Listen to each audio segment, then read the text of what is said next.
All right. Welcome back to the Sell More podcast, episode 7, where we help you sell more of the thing that you are offering to the market. All right. So, really excited for this podcast. You don't hear enough people talk about when not to sell something, especially if you're in sales, right? The whole idea is you want to be able to push your product into the market. You want to be able to make as much commissions as possible. If you're a business owner, you want to make as much money as possible. And what we tend to overlook is, should we even sell every person in front of us? So we're going to go over this today. I think it's going to be a really great topic, and I think it's going to save a lot of you guys from losing a lot of money, right? You probably don't think about that when you hear not selling somebody, losing money, and how you can actually draw in more money by not selling people.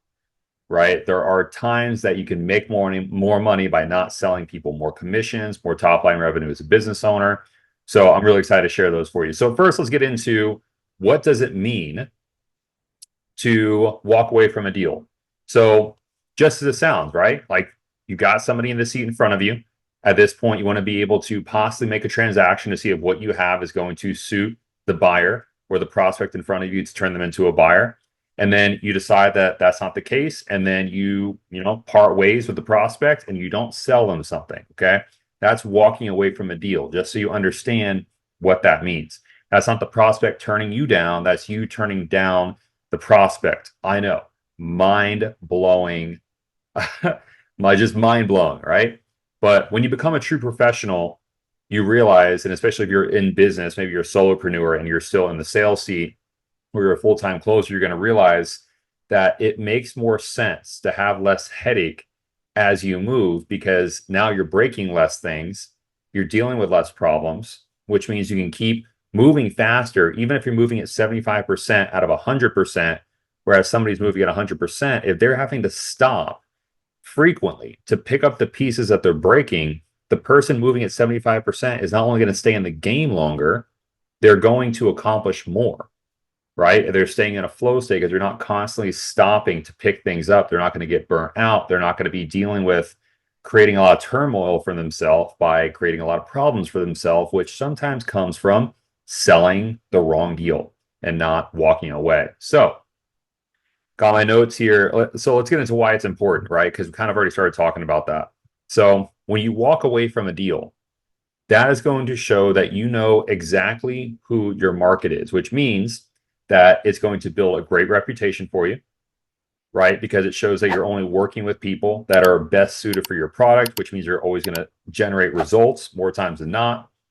And it's just going to be better for the brand. People are going to know that. They're going to trust you more because they're going to say, hey, they only will let you in to their family, their circle, their product, their program, their service, if you fit the criteria. If you don't fit, they're going to tell you, and then they're going to refer you to somebody else, right? It's going to build a great reputation. You have more successful clients. You have less headaches. Okay, so this is why it's so important to make sure that you walk away from a deal when it's not the right fit. Okay, knowing when to do it. So now you finally realize maybe you've had this like groundbreaking realization on walking away from a deal is okay, right? If you're in sales, even if you're being pressed for hitting the number, right, that you have to hit on the team, it's still so important to be able to understand the importance of walking away from a deal and finding another. Okay, it's so much easier to walk away from a deal, have the pressure of hitting your number, finding two good deals than selling one bad deal, getting a charge back, getting your commissions clawed back, getting a bad reputation, and now you got bad word of mouth. People don't want to buy from you. There's so much negative chains of reaction that happen from selling the wrong prospect. I would know. Been in the game over a decade, and I can tell you, when you sell the wrong prospects, I've sold so many different things that it only makes it more difficult in your life to sell the wrong thing to the wrong person, right?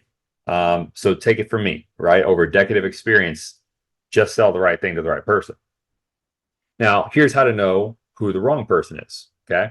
First thing you need to know is going to be, well, who is your avatar, right? If you don't know who you're supposed to be selling to, you're going to think that you should be selling to everyone, at which point your job becomes more difficult for all the reasons that we had just discussed. So what I would suggest you do if the company hasn't already done this, because a lot of companies don't do this, right? They'll hire you and they'll say, here's the seat, here's some call recordings. Maybe you get call recordings. A lot of the time you won't. And then it's going to be, here's some leads, go to town, close some deals. And that is not what you want to do. If you don't have the resource, see who the best avatar is, figure out what it is the offer is, what it's meant to do, and then who can afford that? What are the certain things you need in order to execute that offer, generating the maximum output? And then the more conversations you have, you'll realize, especially as you sell somebody and you see how they generated results on the back end with a product or service or program or didn't, right? Because now you're going to be able to know, here's who I sell to that gets the max results. Here's who I don't sell to. Because the same way that selling to the wrong person will generate a lot of negative feedback, selling to the right person is going to generate a lot of word of mouth. Okay. People that buy know people that like them. So people that buy know people like them. Great buyers know great buyers. So even though you might feel like you're moving a little slower than somebody else selling every single person that they sit in front of, you're going to end up moving faster, right? Slow is smooth, smooth is fast. Because now you're going to have people like your best buyers asking to buy from you. That means there's less friction.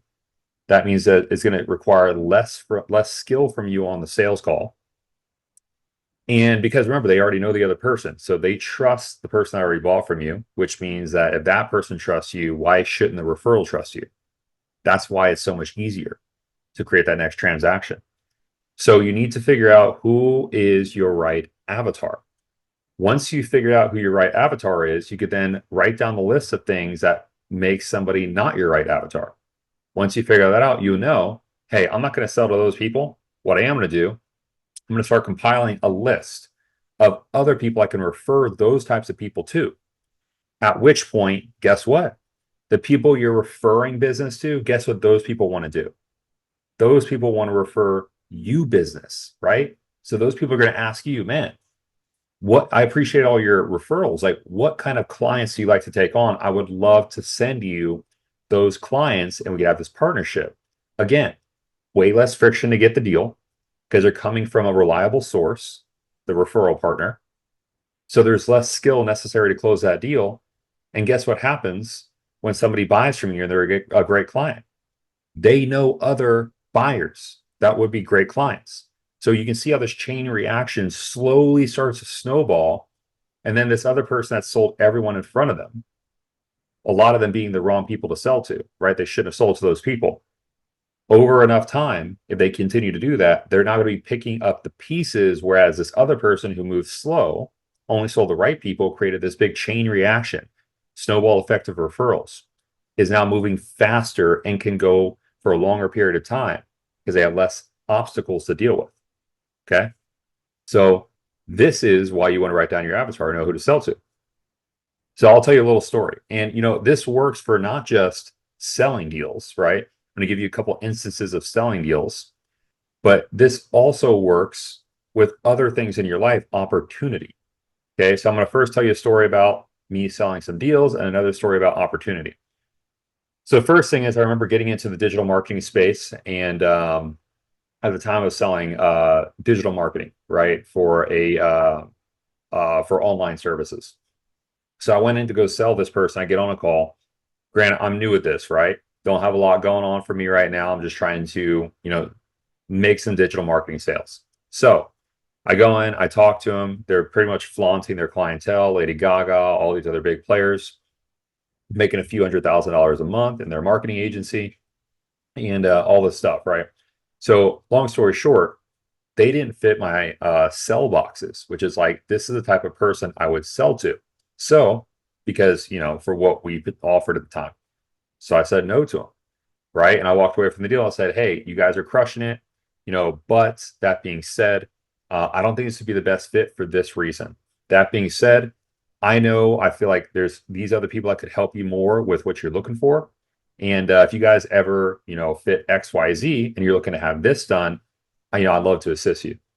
And they truly appreciated that. Okay. And the reason why is because they know they can trust me to just give it to them straight. They know that if they come to me with a problem, I'm going to be able to help them and give them real advice. And then that is the type of person they want to be associated with.